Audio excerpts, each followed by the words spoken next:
Alright, hi guys, how are you? Good, how are you? My name's Legia Nunes, and I'm a senior. Oh, and my name is Haley, and I'm a senior. Okay, so I have a couple questions for you.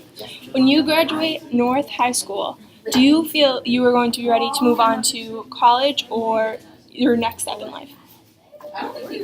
I believe I am, because of all the classes that I've taken, especially the AP courses that have prepared me for college rigor work. So I believe that I would be ready. Yeah, same. At my freshman year, I thought I would go to college, and then, like, with all the, years and, studying, I'm so ready. You're ready? Yeah. Where did you guys apply to? The thing is, I want to stay. I applied to UMass Amherst, New England College, Boston University, and Brown University. And I applied to Worcester State, Assumption, URI, North and South Carolina, and Fisher. Now, have you heard back from any of those schools? I have. I got into UMass Amherst, and everything's set. I already put my deposit down and everything. So That's awesome. I didn't into all of them, but I'm going to URI. That's awesome. I loved URI. I looked there too.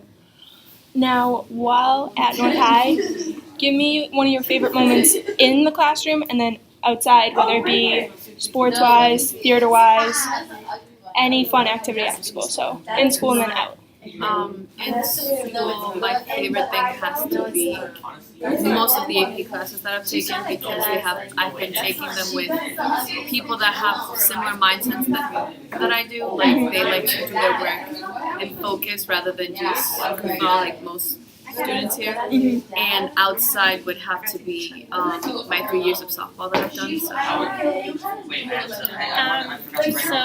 my class, probably the gist of my AP classes, they're so fun, and I'm glad I took them, because even if I don't get a qualifying score, I'll definitely be ready to take them to college. And outside, probably the sports that I did. I did softball, Legia, I did crew, which I really liked, just to try something different, and cheer.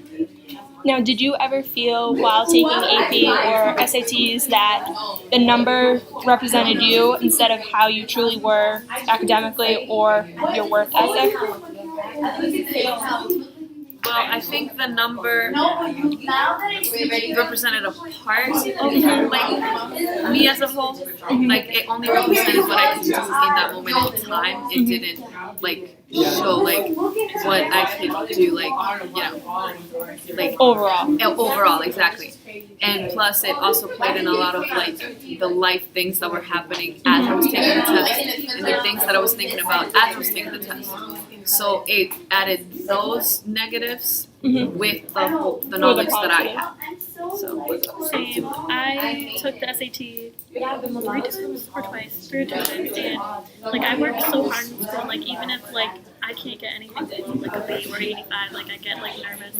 But I did not too great on the SAT, and I prepared for it, and I was ready. But I'm just that's not. I don't think a test should represent how we get into college, because that's one little part of your whole experience. Yeah. Now, while at North High, did the atmosphere when you're walking through the halls or the majority of your class have a different perspective on their future than you did? Or do you feel as a class you all want to succeed, that it's a welcoming community? What do you feel like when you're walking down those halls?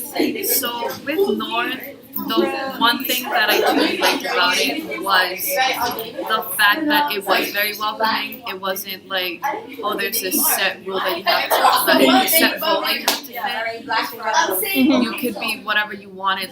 It wouldn't matter. There will always be a place somewhere in North, so it's very welcoming in that sense. But also with that comes a lot of people that differ from what my views of the future were. So it was a bit constricting with that, because not everybody wanted to do what I wanted to do. But it was also refreshing to see that there's other ways to do the same thing. For me, I had a rough experience, I guess you could say. I'm not. North High isn't a bad school. I feel the kids in it just don't take the opportunities here for granted. And there's so many opportunities here that because we're such not a low level school, but you know, in the forward category, like there's so many opportunities, and that's not a bad thing. Like, No, it's like it's a door that's open for Right, you to like- take a step forward, and a lot of kids aren't going through that. right. But both of you took advantage of that. What is one thing you feel could be improved academically or socially at your school? All right, just consistency. Like, we have one administrator on my floor who's amazing. He's unbelievable. And then we have some that are a little more lax, so the kids don't have the expectations, so they don't follow the rules. So then it doesn't create an academic culture for all the kids. Engage a variety of students and Keep them engaged in class while they're at different levels. For example, like your ELL, if you have any students.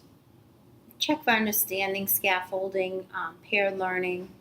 Just be in tune with your audience and keep it exciting so that they want to be here. And almost like a show, like if they are not here, that they're missing something. So you want to make them feel like, and have high expectations. Make them feel like if they are here, their time is valued and respected, and if they're not here, they're going to miss something. What is your opinion about how test results represent a student today? I don't think it offers the whole picture. I think they're a helpful gauge of who the student is and where their learning capacity is at, or how much, English wise or whatever, how they're doing. But at the same time, I think you need to consider the person, because some kids are high anxiety students, or they're poor test takers, or just the idea of it being a test or a timer being on them. I think that sometimes sends them spinning. So you have to look at a multitude of assessments, not just formalized tests or written tests, but for the most part, it can be a good reflection of who they are. And sometimes some students score phenomenally, and it does not represent their work ethic because they do nothing all year. Now, you have been a teacher for 24 years? 22. 22. What kinds of changes have you seen in the school district? And since North has transitioned to the new building, what have you seen it change? Two big changes. One is we have a higher enrollment of AP, so I think unfortunately the gap has gotten bigger. Our school's gotten bigger since we've been over here. We have 1,300 kids. I don't recall it ever being that big in the old building, and the gap is a little bit bigger for the higher achievers and the low achievers. But on the flip side, the low achievers do get a lot of attention and services to make sure that they do stay in school. Before, if they wanted to drop out, it was like, see you later. But I think because there's an accountability piece, an accountability plan, so it has pros and cons, and so does testing. But also having the AP creates an academic culture, because there is no requirement for our AP, and we have over 10 different AP classes, maybe even over 20 different AP classes. So basically, if they want to be in an AP and they want to work hard, that's an option for them. So college then becomes an option. So then this isn't the end result of just getting that diploma. And I think the rigor in the 9th and 10th grade, we're on 9th and 10th grade teams. So they have a lot of support, but I think more of the onus of responsibility has fallen to the faculty and teachers and less on the kids, which in some ways we have a hover society that mommy and daddy or the teacher or someone will pick up the slack.